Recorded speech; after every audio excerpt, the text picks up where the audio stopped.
अगर आप किसी भी एग्ज़ाम की तैयारी कर रहे हैं जिसमें मैथ पूछा जाता है और अगर आपका मैथ कमज़ोर है या आपको मैथ लगाना तो आता है लेकिन आप टाइम बहुत ज़्यादा कंज्यूम कर लेते हैं, तो ये चैनल आपके लिए काफ़ी हेल्पफुल होगा। क्योंकि मैं इस चैनल पे उसी तरीके से क्वेश्चन सॉल्व करना सिखाता हूँ जिस तरीके से आप एग्ज़ाम में आसानी से कर सकते हैं।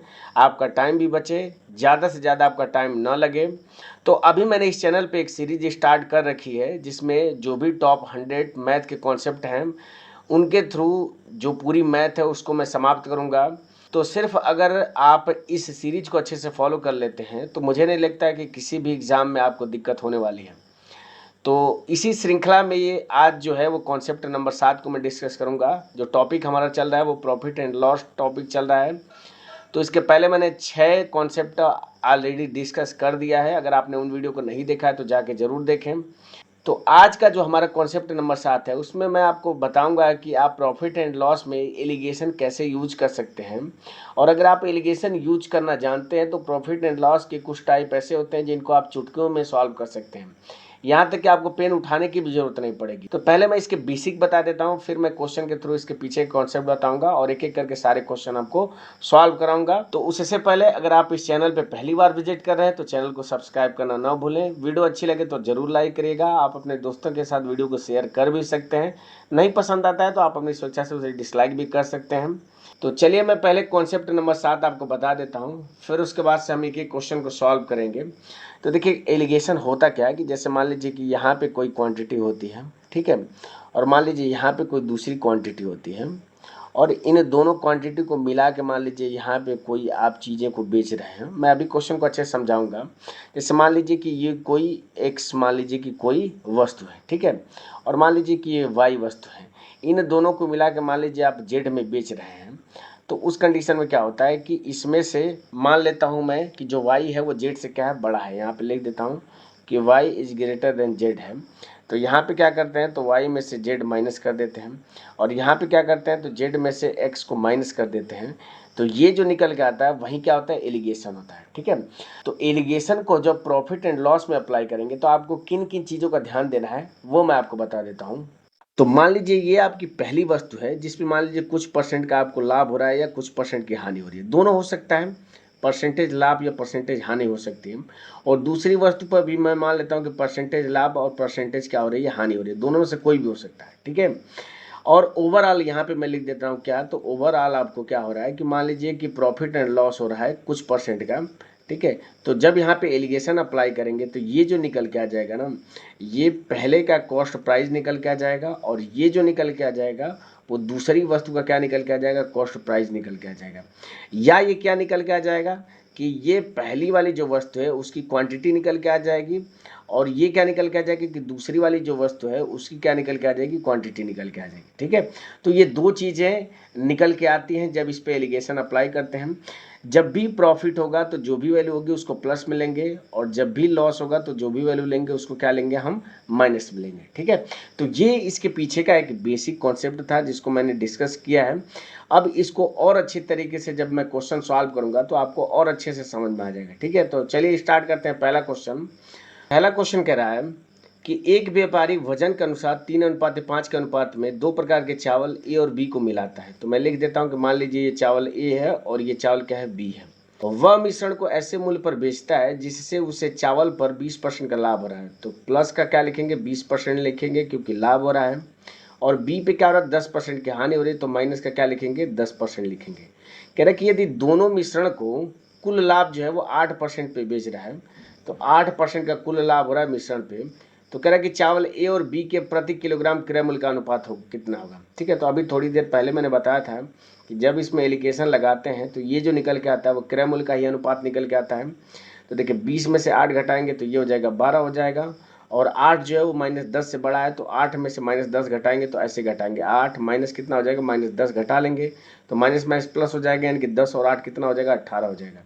इसको सिंप्लीफाई करेंगे तो 6×3 = 18 हो जाएगा, 6×2 = 12 हो जाएगा। तो देखिए यहाँ से निकल के आ गया सीपी का अनुपात 3:2 निकल के आ गया। अब अगर क्वेश्चन पे वापस आते हैं तो कह रहा है कि जो व्यापारी है वजन के अनुसार 3:5 के अनुपात में दो प्रकार के चावल को मिलाता है, ठीक है। तो सीपी या क्वांटिटी का अगर अनुपात कहूँ तो कितना निकल के आ गया, तो ये 3:2 निकल के आ गया। और किस रेशियो में मिलाता है, तो 3:5 में। तो इसमें क्या करूँगा, 3 से भाग करूँगा और इसमें क्या करूँगा, 5 से भाग कर दूंगा। तो देखिए 3 से 3 कैंसिल हो जाएगा, इस 5 का इधर गुणा हो जाएगा, तो अनुपात क्या निकल के आ जाएगा, तो 5:2। यही आपका आंसर हो जाएगा, जो कि आपसे क्वेश्चन में पूछ रहा था कि क्रय मूल्य का अनुपात कितना होगा। ठीक है, क्योंकि ये उसकी क्वांटिटी का अनुपात निकल के आ गया। ठीक है, और ये जो है उसके वजन का अनुपात निकल के आ गया। तो देखिए मैंने किया कैसे है, तो ये क्वांटिटी का अनुपात आपका निकल के आ गया और ये वजन का अनुपात आपको दिया है, तो क्वांटिटी का अनुपात में मैंने वजन का अनुपात से भाग दे दिया है, तो यही क्या निकल के आ जाएगा, तो सीपी का अनुपात निकल के आ जाएगा।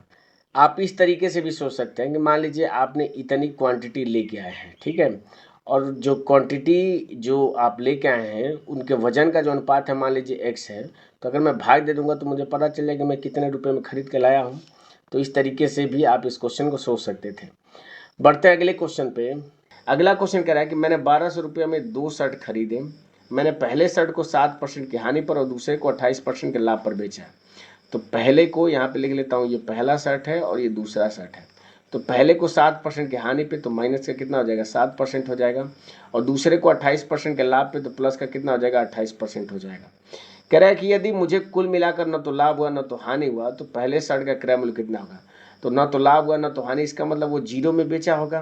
ठीक है, तो यहाँ से एलिगेशन अगर मैं लगा दूंगा तो 28 में से जीरो घटाएंगे तो ये हो जाएगा 28 हो जाएगा, और जीरो में से -7 घटाएंगे तो प्लस का कितना हो जाएगा, 7 हो जाएगा। अनुपात अगर मैं निकाल देता हूँ तो ये हो जाएगा 4 हो जाएगा और ये हो जाएगा 1 हो जाएगा। 7 से जब मैं इसको विभाजित करूँगा तो ये क्या हो जाएगा, तो पहली और दूसरी जो वस्तु है इनके सीपी का अनुपात हो जाएगा। आपको क्वेश्चन में दिया कितना है कि मैंने 1200 में 2 शर्टें खरीदी, यानी कि 4 और 1 5, इसी 5 की वैल्यू क्वेश्चन में दिया कितना है, तो 1200 दिया है। आपसे पूछ क्या रहा है कि पहली शर्ट का क्रय मूल्य, यानी कि इस 4 की वैल्यू आपको बतानी है। तो अगर 5 की वैल्यू 1200 है तो यहाँ से मैं 1 की वैल्यू निकाल दूंगा, तो 5 दूना के 10, 2 20 हो जाएगा, 4 बार चला जाएगा, यानी 1 की वैल्यू निकल के आ गई 240। 4 की वैल्यू आपसे पूछ रहा है, तो 4 में 240 का गुणा करेंगे तो यही मेरा आंसर हो जाएगा, तो 0 हो जाएगा, और 24 को 96 यानी कि 960 क्या हो जाएगा, तो पहली वस्तु का क्रय मूल्य हो जाएगा, जो कि ऑप्शन नंबर डी में दिया हुआ है। बढ़ते हैं अगले क्वेश्चन पे। अगला क्वेश्चन कह रहा है कि मैंने 1200 में 2 ड्रेस खरीदी।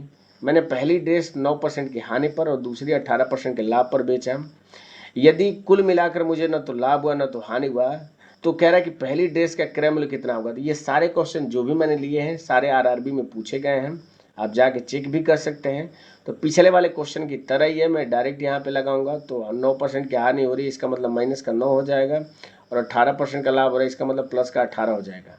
पूरे लेन देन में उसको न तो लाभ हो रहा है न तो हानि, तो 0 हो जाएगा, तो 18 में से 0 घटाएंगे तो ये हो जाएगा 18 हो जाएगा, और 0 में से माइनस का 9 अगर घटाएंगे तो प्लस का 9 हो जाएगा। अनुपात लेंगे तो 2:1 क्या हो जाएगा, तो ये इसके सीपी का अनुपात हो जाएगा।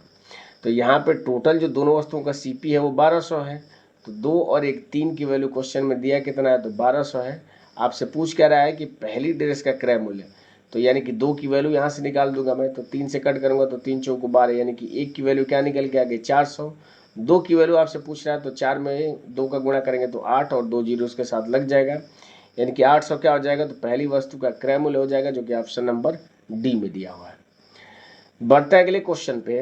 अगला क्वेश्चन कह रहा है कि एक व्यापारी के पास 1000 किलोग्राम चीनी है, जिसका एक भाग जो है वो 8% के लाभ पर और शेष को 18% के लाभ पर बेचता है। तो एक भाग को 8% के लाभ पर और शेष को 18% के लाभ पर उसे बेचता है। कह रहा है कि उसे कुल मिलाकर 14% का लाभ होता है। तो ये दोनों जो मिला के 14% का उसको लाभ होता है, यानी कि क्या हो जाएगा, ये बीच में 14% हो जाएगा। तो कह रहा है कि 18% लाभ पर बेची गई मात्रा कितनी होगी। तो मैंने अभी बताया था कि जब एलिगेशन हम लगाते हैं तो ये जो नीचे वैल्यू आती है, या तो ये सीपी का अनुपात हो जाएगा या तो मात्रा का अनुपात हो जाएगा। तो 18 में से 14 घटाएंगे तो ये हो जाएगा 4 हो जाएगा अनुपात है। 14 में से 8 घटाएंगे तो 6 हो जाएगा, इसको सिंप्लीफाई करेंगे तो ये कितना हो जाएगा, 2:3 हो जाएगा। तो यही क्या हो जाएगा, इसके सीपी का अनुपात हो जाएगा, और यही इसके क्या हो जाएगा, मात्रा का भी अनुपात हो जाएगा। ठीक है, तो 2 में 3 जोड़ूंगा तो 5 हो जाएगा, और इसी 5 की वैल्यू क्वेश्चन में दिया कितना है कि 1000 किलोग्राम चीनी है, यानी इसी 5 की वैल्यू 1000 किलोग्राम है। तो यहाँ से अगर मैं 1 की वैल्यू निकालूंगा तो 5 दूना के 10, यानी कि 200 किलोग्राम निकल के आ जाएगी। आपसे 18% के लाभ पर बेची गई मात्रा पूछ रहा है, तो 18% के लाभ पर बेची गई मात्रा 3 है, तो इसी 3 की वैल्यू निकालनी है। तो अगर 1 की वैल्यू 200 है तो 3 की वैल्यू क्या हो जाएगी, तो 200 × 3 हो जाएगा, और 200 में 3 का गुणा करेंगे तो 600 किलोग्राम क्या हो जाएगा, तो 18% लाभ पर बेची गई चीनी की मात्रा हो जाएगी। ठीक है, बढ़ते हैं अगले क्वेश्चन पे। ये क्वेश्चन कह रहा है कि शुद्ध घी का जो मूल्य है वो 86 रुपये किलोग्राम है। इसे 43 किलोग्राम वाले वनस्पति तेल के साथ मिलाने के बाद एक बेईमान दुकानदार मिश्रण को 80 रुपये प्रति किलोग्राम की दर से बेचता है, जिससे उसे 60% का लाभ प्राप्त होता है। तो वह दोनों को किस अनुपात में मिलाता है? ठीक है, अच्छा क्वेश्चन है। तो देखिए, शुद्ध जो घी है उसकी कीमत कितना है? तो 86 रुपये प्रति किलोग्राम है। और जो वनस्पति तेल है उसकी कीमत कितनी है? तो 43 रुपये प्रति किलोग्राम है। ठीक है, तो जब ये सीपी है, ये भी सीपी है, तो यहाँ पे जो क्वांटिटी लिखेंगे वो भी सीपी लिखेंगे, लेकिन यहाँ पे तो दिया कि 80 रुपये प्रति किलोग्राम में बेचता है। ठीक है, यानी कि एसपी दिया है, तो 60% का लाभ होता है, यानी कि 100 का अगर सामान खरीद के लाया है तो 60% का लाभ यानी कि 160 में बेचता होगा। तो 0 से 0 कैंसिल हो जाएगा, यानी इसी 16 की वैल्यू क्वेश्चन में दिया कितना है? तो 80 दिया है। तो यहाँ से अगर मैं 1 की वैल्यू निकालूंगा तो 5 हो जाएगा, तो 10 की वैल्यू कितनी हो जाएगी? 50 हो जाएगी। यानी कि दोनों को मिला के बेच कितने में रहा है? तो अगर 80 में बेच रहा है तो उसके जेब से कितना जा रहा होगा? तो 50 जा रहा होगा। तो 50 में क्या लिख दूंगा? यहाँ पे लिख दूंगा। ध्यान दीजिएगा, यहाँ पे एसपी दिया है, ये आपका सीपी लिखा गया है, ये आपका सीपी लिखा गया है, तो यहाँ पे एसपी नहीं लिखेंगे, यहाँ पे भी सीपी लिखेंगे। तो इसीलिए मैंने क्या किया है, जो एसपी दिया है और जो परसेंटेज लाभ हो रहा है इसके थ्रू मैंने सीपी निकाला है, जो कि 50 निकल के आया है। और जैसे ही सीपी निकल के आ गया तो इस पर एलिगेशन लगा दीजिए। तो एलिगेशन लगाएंगे तो 50 में से 43 घटाएंगे तो ये हो जाएगा 7 हो जाएगा अनुपात है। 86 में से 50 घटाएंगे तो कितना हो जाएगा? तो 36 हो जाएगा। तो 7 अनुपात 36 क्या निकल के आ जाएगा? तो ये जो आपसे क्वेश्चन में पूछ रहा था कि वह दोनों को किस अनुपात में मिलाता है, तो यही अनुपात निकल के आ जाएगा, क्योंकि इससे ज़्यादा इसको सिंप्लीफाई नहीं किया जा सकता है। तो इसका करेक्ट आंसर क्या हो जाएगा? 7 अनुपात 36 हो जाएगा। ठीक है, तो इस तरीके से इस वीडियो में मैंने आपको बताने का पूरा प्रयास किया है कि प्रॉफिट एंड लॉस में कैसे हम एलिगेशन का यूज करके क्वेश्चन को आसानी से सॉल्व कर सकते हैं विदाउट पेन का यूज किए हुए। उम्मीद है कि ये वीडियो आपको इन्फॉर्मेटिव लगी होगी। इस वीडियो से आपने कुछ ना कुछ जरूर सीखा होगा।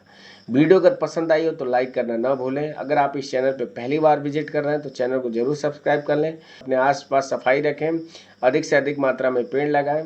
मिलते हैं आपसे अगले पेपर में या अगले कॉन्सेप्ट के साथ। तब तक के लिए जय हिंद और बाय।